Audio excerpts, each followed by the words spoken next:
Um, the first thing that I'll mention is, and we've mentioned before, is that there's a huge library of information available to us on the web. And so if you go to Pinterest and you look up something like wrinkles or folds on clothing, you'll get reams of information from artists all over the world who have put examples of how to sketch or how to carve, mostly how to sketch, but in some cases how to carve wrinkles and folds.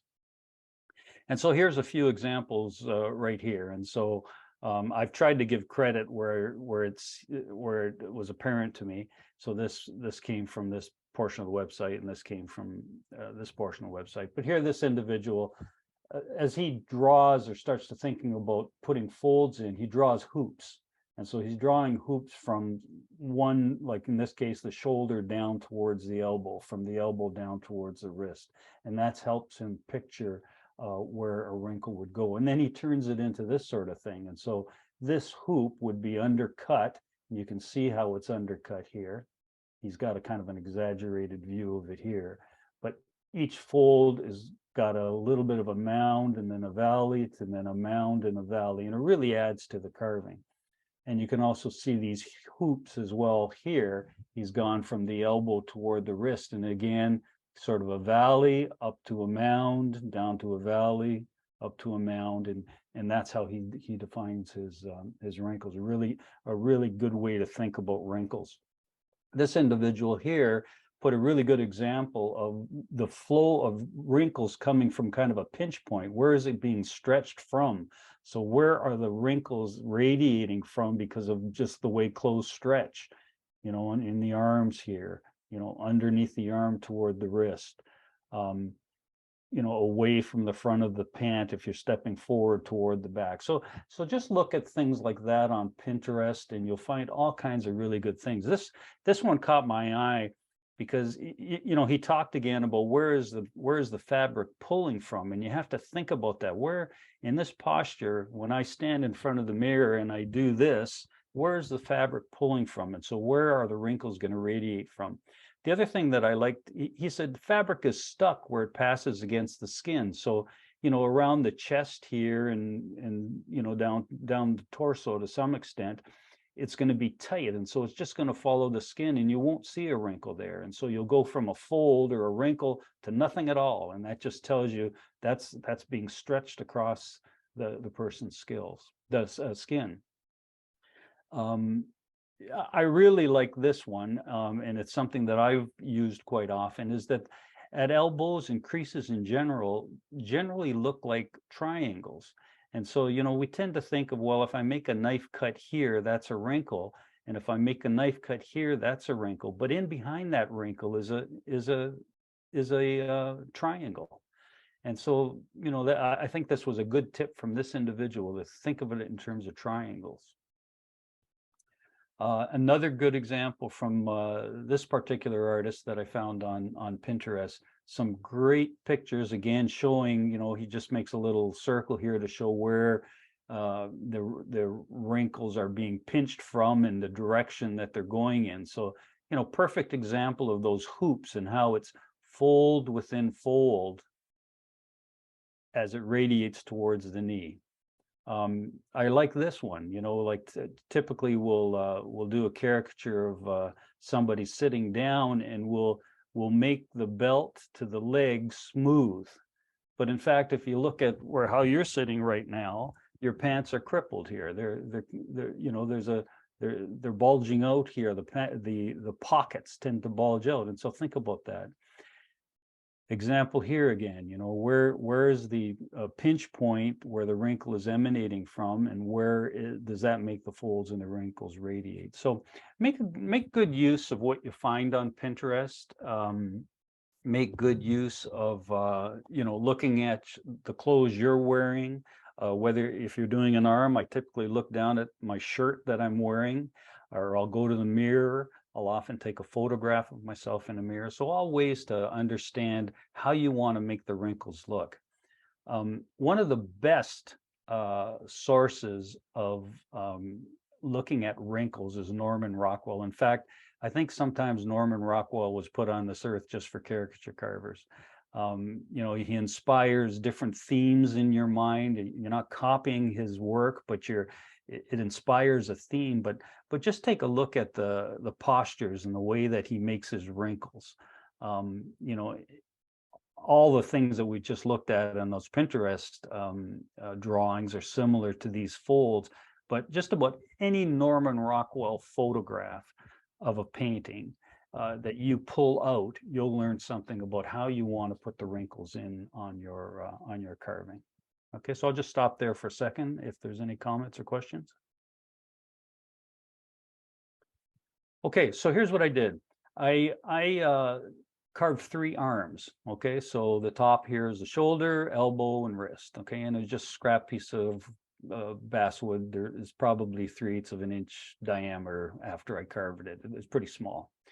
Each one of them, I have bandsaw, so I just cut them off really quickly on a bandsaw. You don't need a bandsaw. If you have a handsaw at home, you can cut these out in no time at all. On each one of them, the grain of the wood went in this direction. Okay, and so if you're doing an arm like this, and it's going to be fairly close coupled to the body, it's not going to break if the grain goes in this direction. You're getting a fair amount of strength. I put these arrows in. I know you folks already know this, but I just want to repeat it again. But so if the grain of the wood is going in this direction, that means if I follow this arrow, the grain is coming out here. And so when I cut this side, I want to cut in that direction because I'm cutting it in the lay of the grain. If I cut it in the opposite direction, I can't switch this arrow around, but if I pull it down this way, I'm picking up all the grain.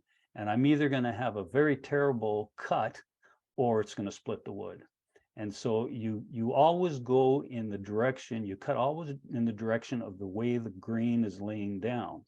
So follow that thought. If the arrow is going down this way, that means I have to cut in this direction. If the arrow is going in this way, it means it's coming out here, the grain, and that means to cut along the lay of the grain, I've got to cut in this direction.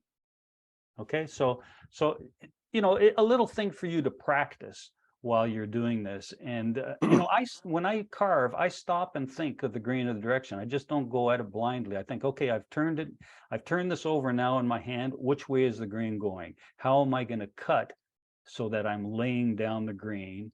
And that'll make the cleanest, nicest cut, and you won't do any damage to your carving. Now, we've said before that sometimes you're just in a pickle, you're in a corner, you just have to cut against the grain.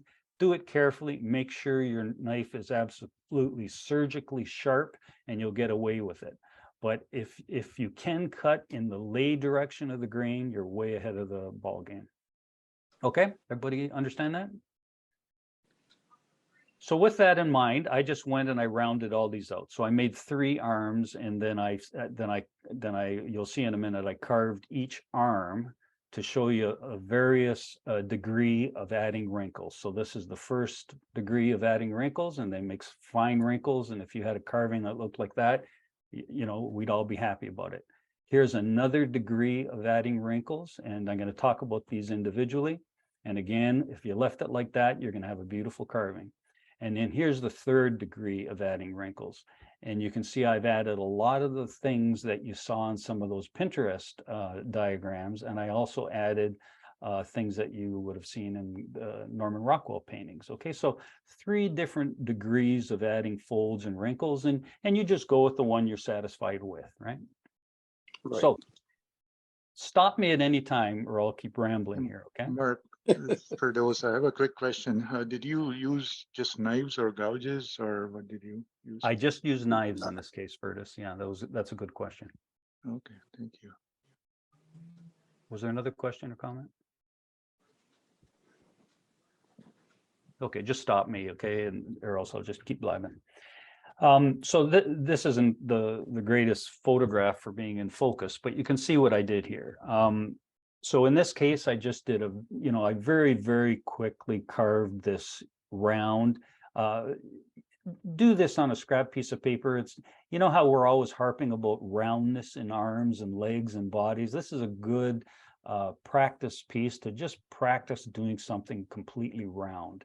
And so that's what I did here. This is a completely round arm, upper arm and lower arm.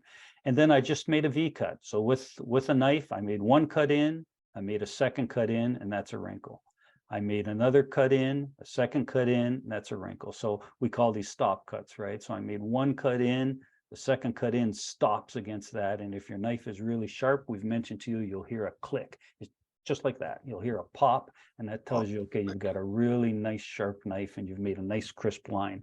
Now I've come back and just put a very light wood burning line along that. And I did that just for the photograph. You can do that on your carving with folds and wrinkles. My advice would be that if you do use a wood burning tool on the bottom of a very sharp cut like this, use a very low rating on your wood burning tool. Like if it goes from 1 to 10, use a 2 or a 3. If you use too high a level, you'll burn the wood and you'll lose that edge. You'll turn that nice crisp edge into a rounded valley. Okay, so just a little tip there. But again, if you did a carving like that with a little bit more care, because I did these very quickly, you have a pretty nice wrinkle there. You could have, I could have taken this and moved it closer into the center. I wanted a little bit of space here, and so I just made the wrinkle a little bit further, and that's a pretty nice looking wrinkled arm. Okay, any questions on that one? Okay, so what did I do on the second one? Well, on the second one, I did exactly the same thing. I made 3 initial cuts. So this was the first cut.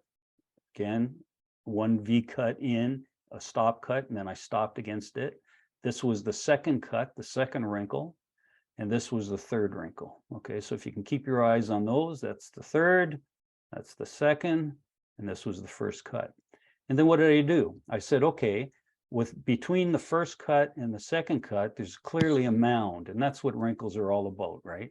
Is you have a valley and a mound of fabric and a valley.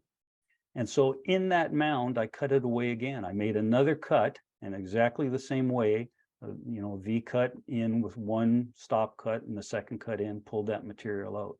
Same thing here. Here's the third initial cut, the second initial cut, and I made one in here to just into that mound.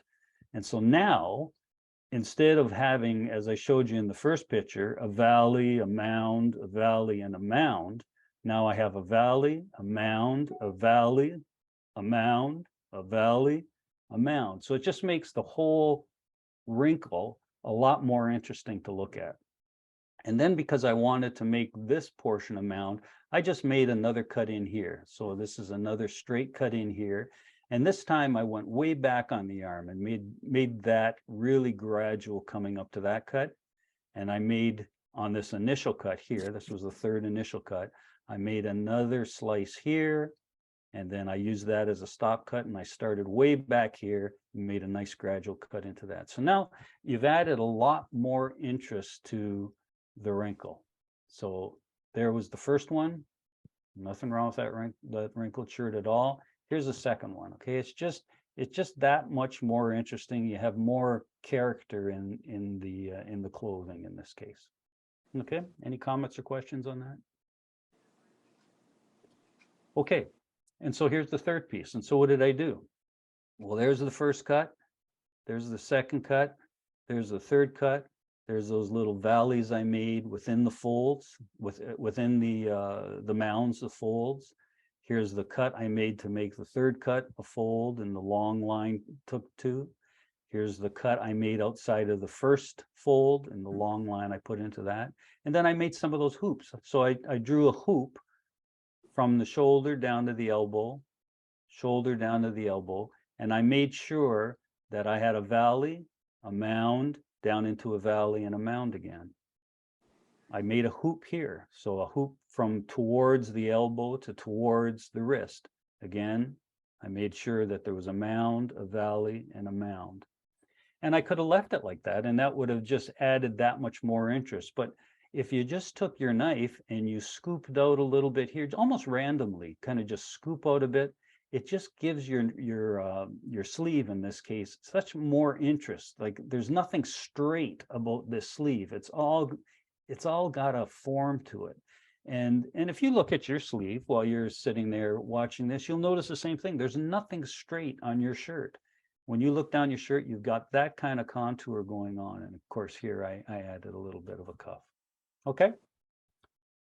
So so I'm going to show you a few pictures of how I use these processes in some of my carvings. But what I'd suggest to you is this, is that, you know, for tonight's project, do this between now and our next Zoom call. Just take a scrap piece of wood, a couple scrap pieces of wood, and practice doing some wrinkles, just as fast as that. You know, just make a rounded upper arm and lower arm, and then add some wrinkles and see how far you get. And then just add some really crazy little, just start carving in pieces randomly to make sure there are no straight edges on your sleeve, and just practice that. You don't want to practice that on one of the carvings you're just finishing. Practice on just a scrap piece of wood.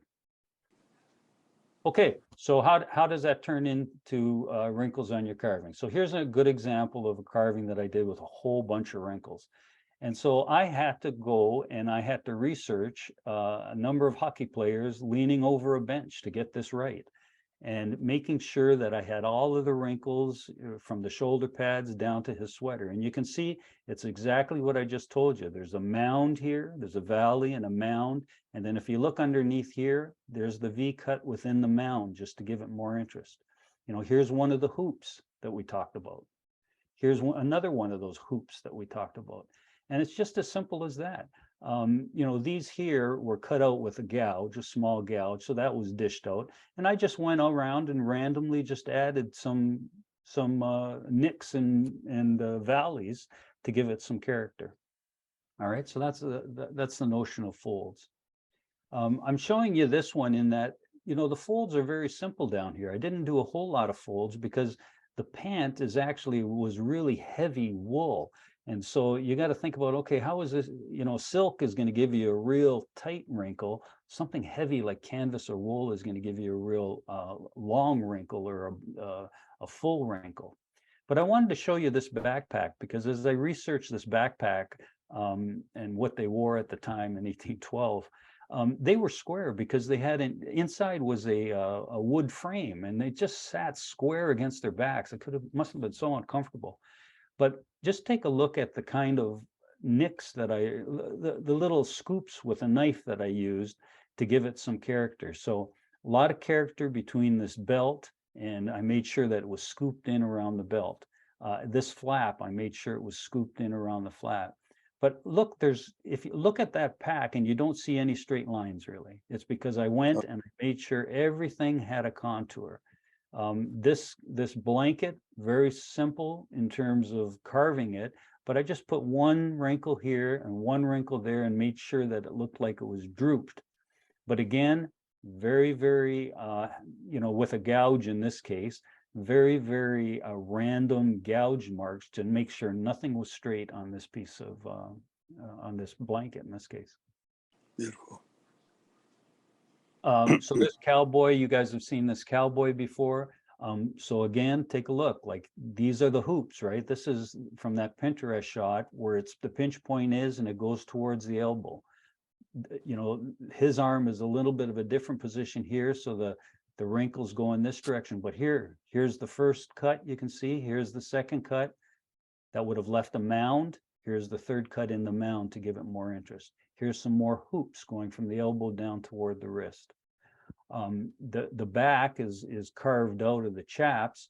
Now you might have said, well, you know, the chaps are going to flow straight down, but they don't, right? Chaps are heavy leather, and so they're gonna, you know, you're going to see a flow just like that. The wrinkles in the chaps are going to be very broad because it's heavy material, right? So just think about those kinds of things. This guy, again, you know, he's in the wind. Now this was a character that I actually put a sports jacket on, and I stood in front of Peggy, and Peggy took a bunch of photographs of me, and I went with that to understand where the folds would be and where the wrinkles would be. But again, there's nothing magic about it. You can just see those initial cuts and then breaking down that mound between the initial cuts to give it more character. And you can see it there, you can see it here, you can see it there. There's an initial cut, initial cut, and there's the mound cut there. In this case, I wanted to make it look like he was flying through the wind, and so this, the jacket's up and down, and there's a little bit of a split where the split in the sports jacket would be. Okay. I don't want to belabor this, but I'll just go through these quickly. You've seen this one, very simple wrinkles in this case. Okay, so he's in his heavy shorts here, he's got very simple wrinkles. But the shirt, again, the shirt comes in and out. There's no straight lines. You can see where the shirt has landed on his thigh here. It's rippled, right? So I've got a mound, a valley, a mound, and a valley. Take a look at your own shirt. Like he's wearing kind of a long sleeve undershirt here, and it'll mound where the belt line is, right? And so a couple of quick mounds in there, nothing really magic. It's just that mound, valley, mound, valley. This guy's pants, where the intent was that his pants were to be kind of a canvas pants, so you can see the same, valley, mound, but they're very broad. They're very broad because the canvas pant wouldn't fold like a silk fabric would, right? And so you see that happening there. You can see here how the shirt, and just take a look at your own shirt, how the shirt puckers up and folds over the belt. They're easy to do. In this case, I would have used a gouge and just simply gouge that out and simply gouge this portion out, and you've got the fold. Very simple folds in this guy. Very simple folds in this guy. I want to show you a couple of things here. First of all, just look at that contour against the black. There's no straight line there. There's no straight line here. I made sure that I went with my knife until all the straight lines were gone. I want to reflect back on something that John has talked to us about in painting. In the valley, make it a little bit darker. So he's got a denim shirt on here. The mounds, the high points will be lighter, the valleys will be darker. And if you look at your own shirt, that's the way color works. The deeper into the fabric, it looks like it's a different color. And so use color to help exaggerate that. And so this guy here, again, very simple. I had to stand in front of the mirror. In this case, I couldn't find a picture of somebody in that posture. And so I stood in front of a mirror and just made some, again, very simple, valley, mound, valley, mound. In this case, pretty broad. They're not very tight. They're pretty broad. And you may be able to see it here, but the shirt, again, kind of undulates in and out. Okay. And then I'll go to this one. So this is a simple boot that maybe, again, as a project we should do as a group. But look how simple that boot is. So I made sure that I carved a round boot, and then I just randomly went with a bunch of V cuts. So the stop cut and then the second cut, and then I scooped some out. That's all done with a knife, and just very randomly. But look at the character that boot has by just putting a few lines of that valley mound idea in. Okay, well, thanks for listening to that. Give that a try. Try those three little projects that I talked about. Quick to do. You'll have them done in a half an hour, the three of them, but it's good practice.